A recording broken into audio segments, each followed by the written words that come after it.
What did the Quran say about the universe? Muhammad lived in the desert. Maybe they did not know that there are oceans on earth, so how far they were knowing about the universe? Maybe one of them knew what deserved the Nobel Prize after 14th century. In 2011, three scientists, Brain Shulman, Saul Perlmutter, Adam Rice, were awarded the Nobel Prize. They studied tens of supernovas, stellar explosions, and they found out that the rate of the universal expansion is increasing. The committee confirms that this discovery was surprising to everybody, even the winners of the prize. But Quran says it wasn't a surprise for actually everyone. والسماء بنيناها بأيد وإنا لموسعون. Thus, the Quran has been the first book since 14 centuries ago to point to the expansion of the universe.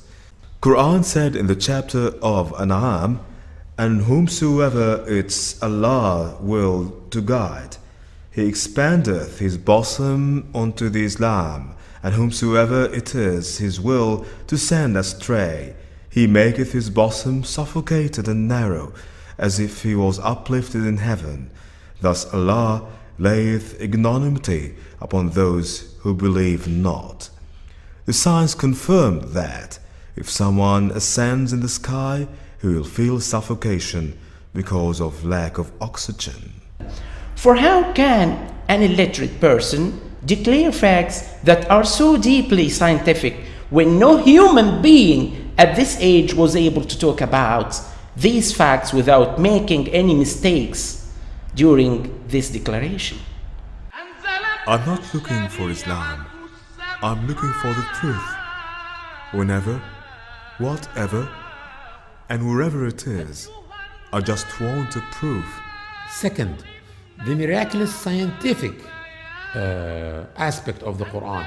There are some discoveries that were discovered lately in the 20th and the 21st century that made us understand some verses from the Quran that we couldn't fully understand before.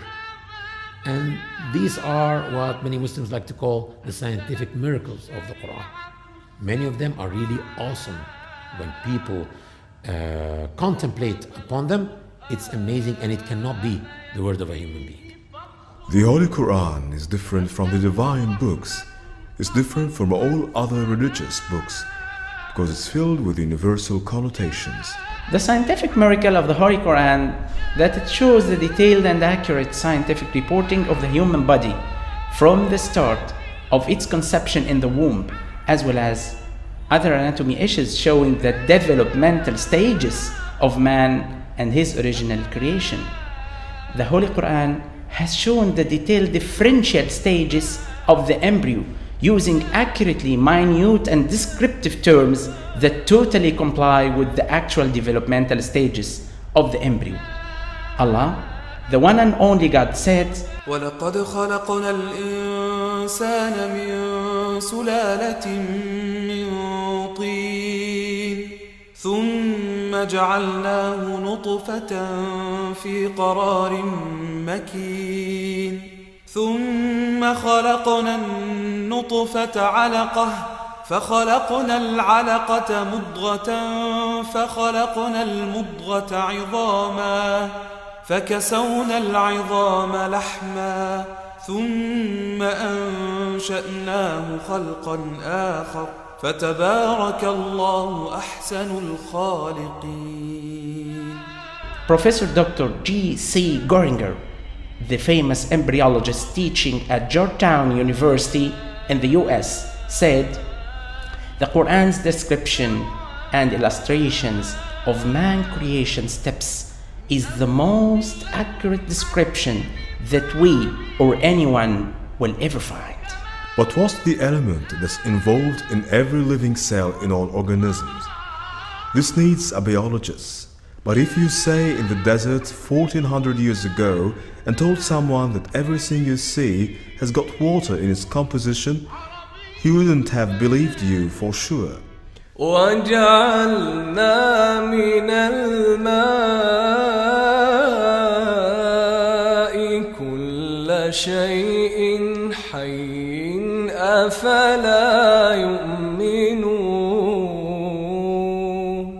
There was no proof of that fact until the microscope was invented. So, we had to wait till it was discovered that the protoplasm, which is the main substance in the cell, is about 80% water.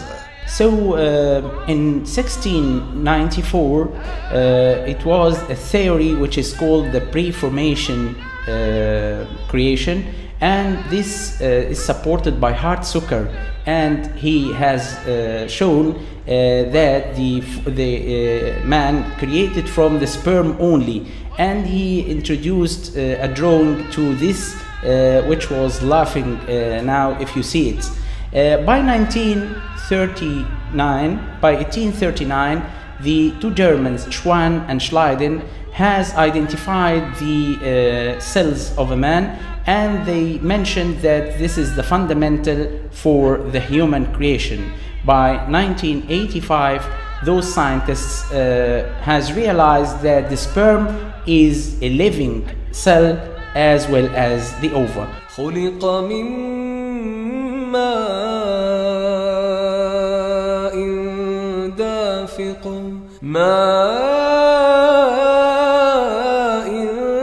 دَافِقٍ يَخْرُجُ مِن بَيْنِ الصُّلْبِ وَالتَّرَائِبِ.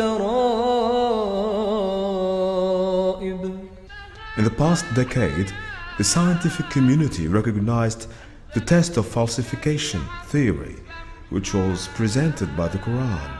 If you claim this book is untruthful, do so to prove it. Write verses like this. Try to falsify its facts. For 14 centuries, no one could do it, which proves it's a true book. In 1875, the German scientist Hertog has registered a notice for how the sperm fertilizes the ovum, and he proves by this time that they are equally participating in formation of the fertilized ovum, and by this time he was the first man to describe the fertilization process between the sperm and the ovum. So before all this, the Quran has described all these stages with a miraculous accuracy, showing the stages, the developmental stages arranged in a proper way without using any of these techniques and endoscopes. There's a trait in the Quran that does not exist in any other book. When the Quran mentions certain information, it would say to the reader, there is not any manuscript that says, you didn't know it before, neither you nor your people. The polytheists of Mecca, who were in a fierce animosity with Islam, did not disclaim this information, saying that they are not new, or that they knew from where Muhammad brought this, or they already know it. They could never challenge the information because they were really new to them. Professor Dr. Maurice Bucaille, the famous French surgeon, said, the full match between the Quran and modern science totally refutes and disapproves the assumptions made by those who claim and perceive that the Quran is the words of Muhammad sallallahu alaihi wasallam. So these arrangements, this is very comprehensive expressions from Quran, assure that these are the words of Allah, not sure words of any human being, including Prophet Muhammad sallallahu alaihi wasallam. When the Quran talks about the organisms, it shows extreme accuracy of expression. In Arabic, the verb changes according to gender.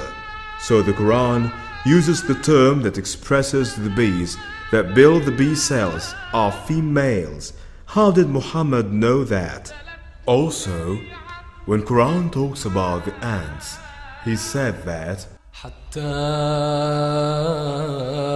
إذا أتوا على واد النمل قالت نملة يا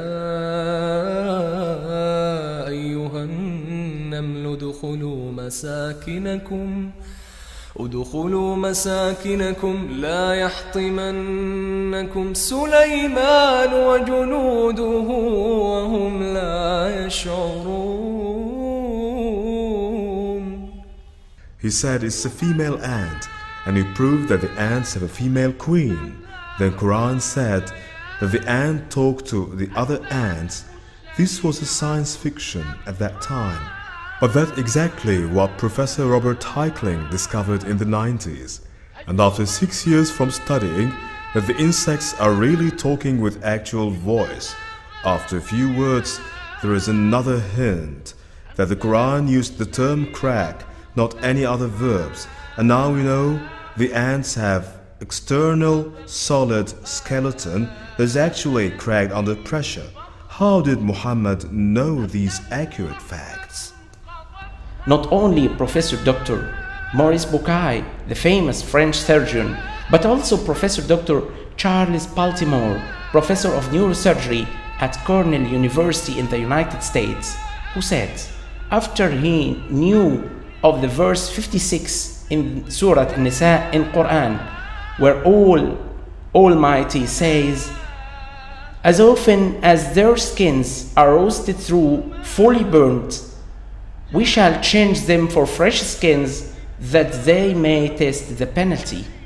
After his acknowledgement of this verse, he thought and then said that the function of pain sensitivity and how it happens was something we needed to study for decades, and the Holy Quran said it in just one statement. So, what we will display next, if Allah wills, are some of the scientific facts mentioned in the Quran, or as I would like to call it always, the nectar of science that's potentially latent in the Holy Quran. It's beyond geniality. All of these miracles, all of those facts, legislation, philosophy, astronomy, biology, without one mistake, without any one little mistake, it can never be a human feature. Una de las cosas que más sorprende a los lectores occidentales del Sagrado Corán es que después de leer con detenimiento algunos de sus capítulos, encuentran que no es lo que esperaban y que mucho de lo que habían leído sobre él desaparece al leer unas cuantas páginas, por lo que pasa de ser un libro antiguo del desierto a un libro que responde a las preguntas actuales del hombre y se parece más a un mar de conocimiento que a otro libro más para apilar en nuestras bibliotecas.